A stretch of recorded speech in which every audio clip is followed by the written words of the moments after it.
Assalamualaikum warahmatullahi wabarakatuh. Ang Islam ay kumpletong paraan ng pamumuhay. Sa tunay na mananampalataya, sinisigurado niya na ang Allah ay nalulugod sa kanyang mga gawain sa lahat ng aspeto o bahagi ng kanyang buhay. Kasama sa aspeto na to ang politika o politics o mga pamamalakad ng pamahalaan. Sa Pilipinas, ang demokrasya ang sistema ng pamamalakad ng pamahalaan. Maraming mga Muslim ang sumasali sa sistema na ito sa pamamagitan ng pagiging opisyal sa gobyerno, pagkandidato, pagkampanya at pagboto tuwing eleksyon. Ngunit sa may takot sa Allah, siya ay magsusuri muna bago siya makihalok sa sistema na ito. Dapat siguraduhin niya na ang pagsali dito ay hindi siya mapapahamak sa Allah at sa kanyang kabilang buhay. Sa presentasyon na ito, pinagsama-sama namin ang 3 mahalagang videos na dati na naming binahagi upang magabayan ang isang naghahanap ng katotohanan. Sa ikatlong video, tinalakay namin ang tamang paraan kung paano natin matatanggap ang suporta ng Allah nang hindi sumasali sa sistema ng shirk tulad ng demokrasya. Tandaan po, ang kaalaman sa mga videos na ito ay hindi para magtakfir o maghusga ng ating mga kapatid na hindi na sila Muslim at hindi rin para tayo ay mag-alsa laban sa gobyerno. Ang mga kaalaman sa mga videos na ito ay para tayo ay magabayan na mapalapit sa Allah at makalayo sa kanyang kaparusahan. Pakiusap po namin na ibahagi nyo ang video na ito sa maraming Muslim upang sila ay maliwanagan. Nawa ay protektahan tayo ng Allah sa lahat ng bagay at gawain na magdudulot ng kanyang kaparusahan. Amin. Assalamualaikum warahmatullahi wabarakatuh. Sa Islam, the more we know, the more we grow in our faith. Kaya inutos ni Allah na mag-aral tayo. Dahil kung marami tayong alam at sinasabuhay natin ang mga napag-aralan natin, malaki ang pag-asa natin na madali tayo makapasok sa Jannah o paraiso at maligtas tayo mapunta sa impyerno. Ang kaalaman tungkol sa taghut ay isa sa mga pinaka-importanteng kaalaman sa Islam dahil ang kamangmangan tungkol dito ay maaring magdulot ng paglabas natin sa Islam. Ang mga propeta ay pinadala ni Allah sa mga tao para iutos ang pagsamba lamang kay Allah at iwasan o tanggihan o itakwil ang mga taghut. Kaya tandaan na obligatoryo sa Muslim na unahing tanggihan o itakwil ang mga taghut para siya ay maging tunay na matuwid sa kanyang paniniwala, paglingkod, pagsunod at pagsamba kay Allah subhanahu wa ta'ala. Kaya sa ating syahada, kung saan sinasabi natin ang La ilaha illallah, sa La ilaha, tinatakwil natin lahat ng mga huwad na Diyos at lahat ng mga taghut na hindi sila karapat-dapat sambahin, at sa illallah, tinatanggap natin na si Allah lamang ang karapat-dapat sambahin. Ano ang taghut? Ang taghut ay mga huwad na Diyos at kahit na anong bagay o sino man na sinasamba, sinusunod at pinaglilingkuran maliban kay Allah. Maraming mga taghut pero 5 ang mga pangunahin. Unang-una, si Shaitan, ang pinuno ng mga taghut na nagtatawag sa pagsunod at pagsamba maliban kay Allah. Kaya makikita natin ang napakadaming mga huwad na Diyos, reliyon o paniniwala. Pangalawa, ang pinuno o hukom na magpasok o magpasimula ng batas na kontra sa batas ni Allah, ang Sharia.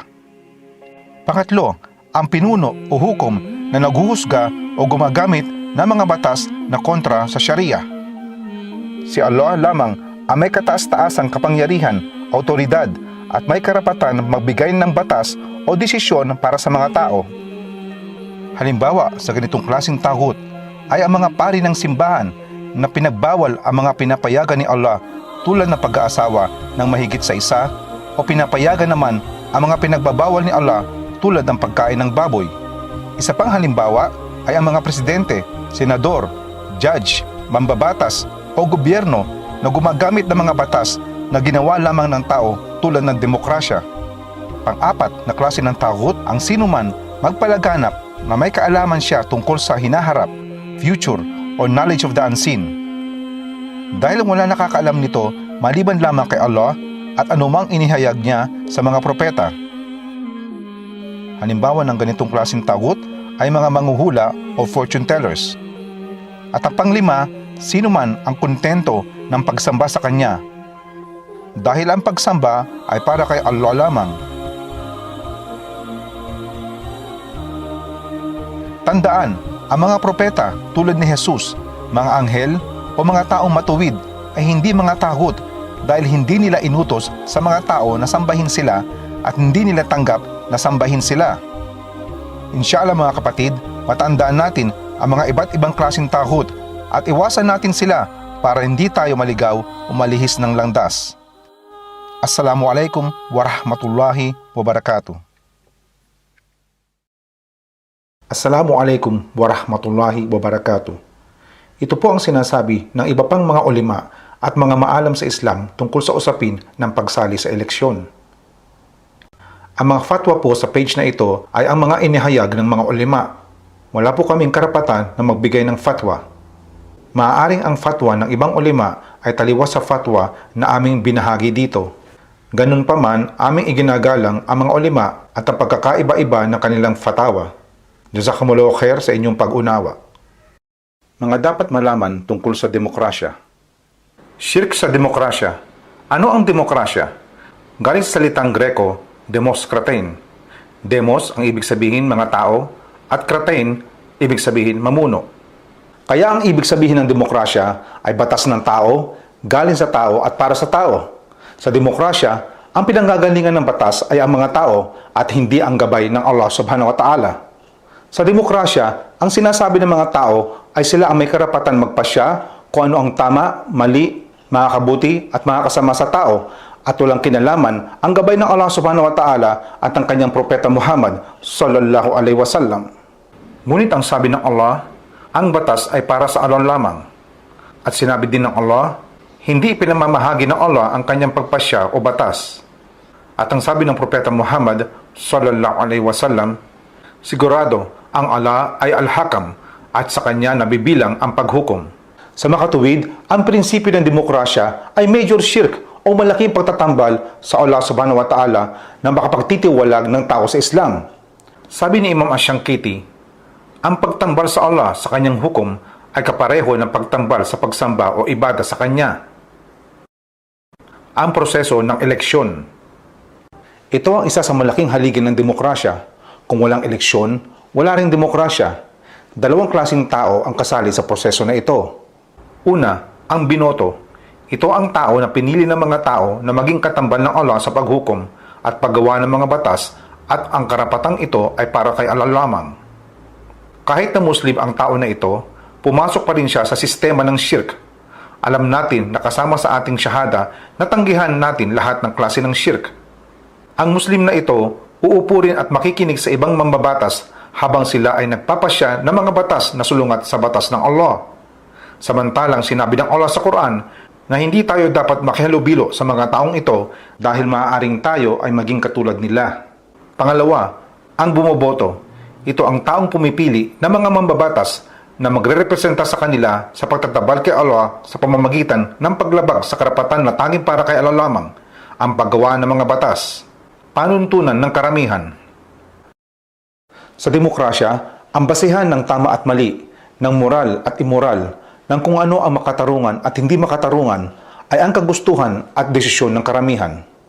Sa makatuwid, ang haram sa batas ng Allah ay maaaring maging halal sa batas ng tao kung ang karamihan sa mga tao ay papayag. Ganon din ang maaaring mangyari sa halal na bagay na magiging haram. Halimbawa, sa batas ng Allah, ang pag-aasawa ng lalaki sa lalaki ay pinagbabawal at hindi ito sang-ayon sa boto ng mga tao.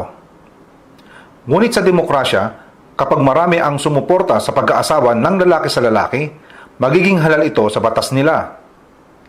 Isa pang halimbawa ay sa batas ng Allah, ang mga sugalan, inuman at mga bangko na may patubo ay pinagbabawal. Ngunit sa batas ng tao, ang mga ito ay lubos na pinapayagan. Ang katotohanan ay mananatiling katotohanan sa Islam. Sabi ni Ibn Mas'ud, ang Jama'a, ang grupo ng mga Muslim, ay ang mga sumusunod sa katotohanan kahit na nag-iisa siya.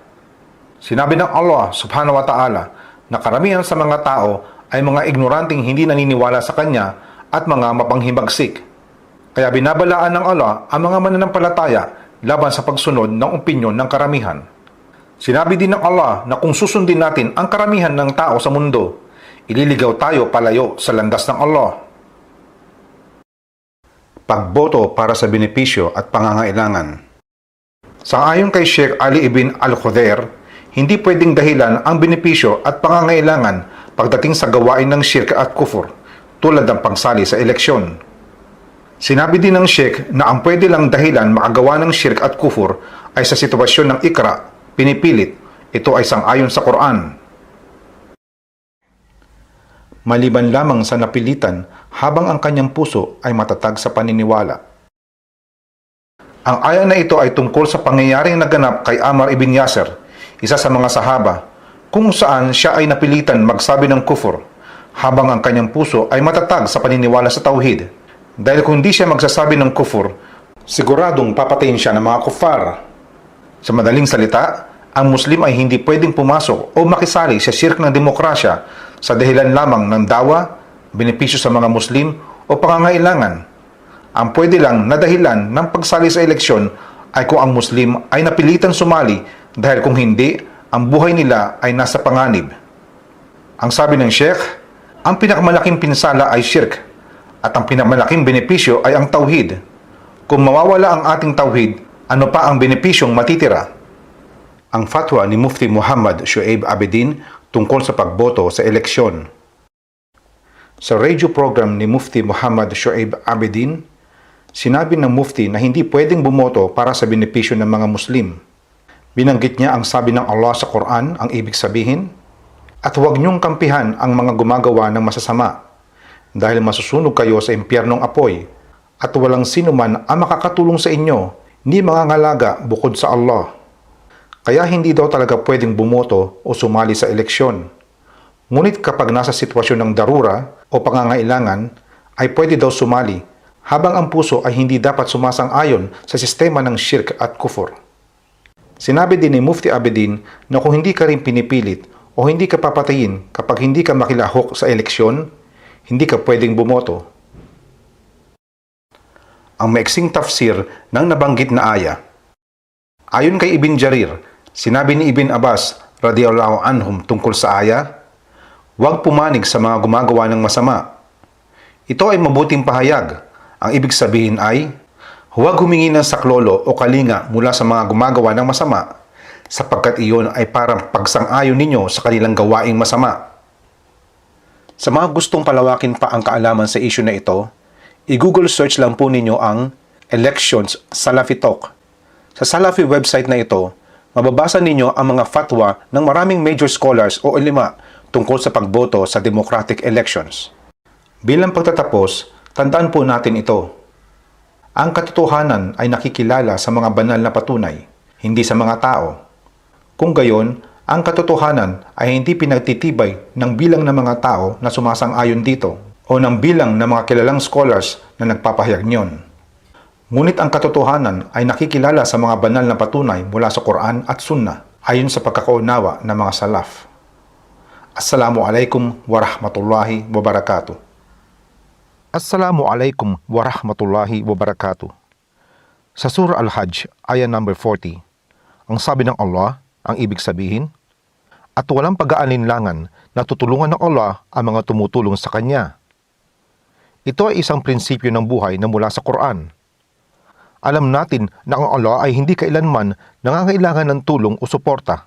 Kaya ano ang ibig sabihin ng mga salitang ito at paano natin tutulungan ng Allah? Basahin po ang ibig sabihin ng susunod na aya. Ang mga yaong pinatatag ng Allah sa lupa, itinataguyod nila ang sala, nagbibigay ng zakah, at ipinag-utos nila ang lahat ng ipinag-utos ng Allah na anuman na kanyang karapatan at karapatan ng kanyang mga alipin, at ipinagbawal nila ang lahat ng ipinagbawal ng Allah. Sa Allah lamang na bukod tangi ang patutunguan ng lahat ng bagay at mabunting hantungan sa mga natatakot sa Kanya. Sumakatuwid, kung gagawin natin ang mga aksyon na binanggit ng Allah sa aya, walang pag-aalinlangan na tutulungan tayo ng Allah. Kaya mga kapatid, magkaisa tayo na itaguyod ang Islam sa Pilipinas sa pamamagitan ng pagsunod sa mga ipinag-utos ng Allah at sa kanyang propeta sallallahu alaihi wasallam sa pag-iwas sa mga haram, pagdawa o pagtawag sa mga tao sa tauhid, ang kaisaan ng Allah. Kung hindi tayo magsusumikap na itaguyod ang Islam sa ating bayan, kabaliktaran ang mangyayari sa atin. Magpapatuloy ang kawalan natin ng karangalan at lagi na lang tayong aabusuhin ng mga kufar dahil wala sa atin ang suporta ng Allah. Balikan natin ang nangyari noong nakipag-jihad sina Propeta Muhammad sallallahu alaihi wasallam sa Uhud, kung saan sila sana ay panalo na sa laban, ngunit nung sinuway ng ilang mga sahaba ang utos ng Propeta sallallahu alaihi wasallam na huwag umalis sa posisyon nila, bumagsak ang kalamidad sa kanila at sila ay natalo sa kanilang jihad. Sa panahon natin ngayon, tayo'y nagrereklamo kung bakit ang mga Muslim sa Pilipinas at sa buong mundo ay inaapi ng mga kuffar, kung bakit ang mga pinuno natin ay mga walang silbi at bakit wala tayong lakas kahit na bilyon ang dami natin. Napakalinaw po ng sagot dahil hindi natin ginagampanan ng tama ang pagsuporta sa din ng Allah. Tignan natin ang masakit na katotohanan. Marami ang mangmang sa tauhid at nasa shirk ang pagtatambal sa Allah. Marami ang malayo sa sunnah at nasa iba't ibang klaseng bid'a o imbento sa reliyon at marami din ang gumagaya sa pamumuhay ng mga kuffar. Marami ang sumusunod sa kanilang mga kultura at tradisyon na salungat naman sa sunnah. Marami ang mga muslima ang walang hijab. Maraming muslim ang nakikinig sa musika. Marami ang mga nasa riba, haram na negosyo at relasyon. Nasaan ang sunnah ng Propeta Muhammad sallallahu alaihi wasallam sa ating buhay? Ilan sa mga utos ng Allah at ng kanyang propeta ang ating sinusunod? Totoo, walang perpekto at hindi tayo magiging perpekto, ngunit dapat lagi tayo magsumikap sa pagiging perpekto. Nasaan ang ating mga luha dahil hindi tayo perpekto? Nasaan ang ating mga dua na maitaguyod natin ang Islam sa ating buhay at sa sanlibutan at masama tayo sa mga mananampalataya na taos-pusong gumagawa ng tama at umiiwas sa mga kasalanan? Nasaan ang paghingi ng tawad sa Allah dahil sa ating mga kasalanan at pagkukulang sa ating mga obligasyon sa Kanya? Kailan natin siniyasat ang ating sala at ating zaka para maayos natin? Bilang umma, meron bang institusyon ng zaka sa Pilipinas kung saan sila ang mangungolekta ng zaka at sila din ang mag-aasikaso sa pagbigay nito sa mga nangangailangang Muslim? Kailan tayo nagbigay ng sadaka? Kailan natin siniyasat ang ating sarili para buhayin muli ang sunnah ng Propeta Muhammad sallallahu alaihi wasallam at turuan natin ang mga nasa maling landas? Mga mahal naming kapatid, tandaan ng mabuti at isabuhay ang prinsipyo na ito. Suportahan ng Allah, susuportahan tayo ng Allah. Walang silbi kung aasa lang tayo sa ating sarili, sa ating karunungan, sa ating abilidad, sa ating kayamanan, at kahit na sa mga politicians para umunlad ang ating sitwasyon. Kung wala ang tulong ng Allah, hindi tayo aasenso. Unahin natin ang Allah sa lahat ng aspeto ng ating buhay at tutulungan tayo ng Allah. Assalamualaikum warahmatullahi wabarakatuh.